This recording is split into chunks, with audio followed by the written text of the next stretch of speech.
Today we're comparing two skid plates, one by Flatland Racing. I did a review of that quite a while ago and I've been riding with it forever. But now I've switched over to the P3 Carbon. I'm going to share with you why and show you the different coverages between the two and give you guys some feedback. So let's get into it. So I thought some of you guys might find it helpful to see the difference between two skid plates. A lot of you guys are researching skid plates to protect your engine and trying to decide whether to go with something bulletproof like Flatland Racing's skid plate, or whether to go with something more modern, lightweight, minimalist, and go with a carbon skid plate or a composite. This is P3's version of their skid plate. And so I'm going to show you the coverage difference between the two of them. You can see it picks up a little bit of dirt from about 30 hours of riding, but to be fair, so does the Flatland Racing. It's a loud skid plate. So I'm not going to bolt it up. I'm just going to give you a quick snapshot of its coverage so we can compare the two. So the carbon is definitely molded to the frame and around the casing a little tighter.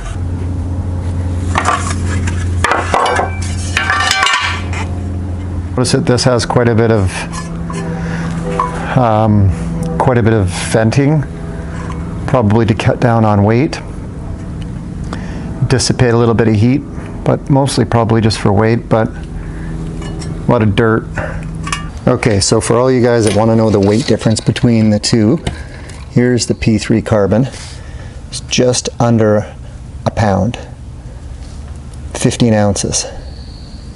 Almost a pound for the P3 and 3.3 almost in the Flatland Racing. That's pretty significant. Summary on these two: if you're looking for something that's bulletproof, Flatland Racing. If you're looking for something that's light or minimalist, but also very strong, P3 Carbon. Put a year on this bad boy. So it's battle tested and lasted. The P3 Carbon, in terms of how it's wearing. Let me get in the light here so you can see. You can see some carbon breakdown there. Here's a Tool Time Tech Tip time saver for you. It comes with this little bracket here, right? And this bracket, I'll show you, goes on there. Like, just put 2 turns into it, just so it's just barely hanging off it. But what I do is I just scooch it in there, and I just have to wiggle it in. There. And then when it's wiggled in, then you can go ahead and get the front in and leave lots of play in the back, and then line up the front holes, and then go ahead and button up the back. Now that may sound pretty obvious, but after taking it off and on a couple of times, finally figured out that that was the fastest and less resistant way of doing it. Somebody swearing at their P3 when they're trying to get it installed would remember this conversation and go, oh, okay, that's what WADZ did. Beauty. If you guys want to see more on this, I did actually a full review on it many moons ago. It's got a full year out of it. This one about 4 or 5 months. I like them both, but I actually am leaning towards the P3 Carbon.